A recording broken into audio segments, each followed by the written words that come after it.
ഉലുവ 100 ഗ്രാം, വെള്ളം 1 ലിറ്റർ, തേങ്ങാപ്പാൽ 1/2 ലിറ്റർ, ശർക്കര 50 ഗ്രാം.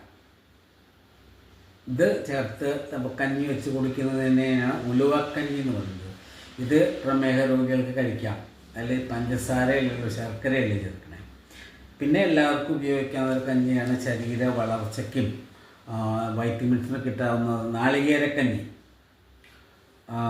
അരി 80 ഗ്രാം, വെള്ളം 1.5 ലിറ്റർ, തേങ്ങാക്കപ്പ് ഇത്രയേ ഉള്ളൂ. അത് ആവശ്യത്തിന് ഉപ്പ്. നവരയരിക്കഞ്ഞിയുണ്ട്. നവരയരി 80 ഗ്രാം, വെള്ളം 1.5 ലിറ്റർ, ഉപ്പ് ആവശ്യത്തിന്. സാധാരണ നമ്മൾ കഞ്ഞി ഉണ്ടാക്കണം.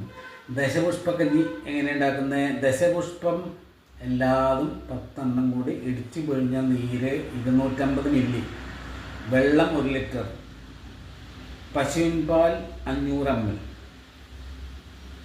അരി 80 ഗ്രാം. ഇവ ചേർത്ത് ആവശ്യത്തിന് ഉപ്പും ചേർത്തുണ്ടാക്കുന്ന കഞ്ഞിയെ ദശപുഷ്പക്കഞ്ഞി എന്ന് പറയും.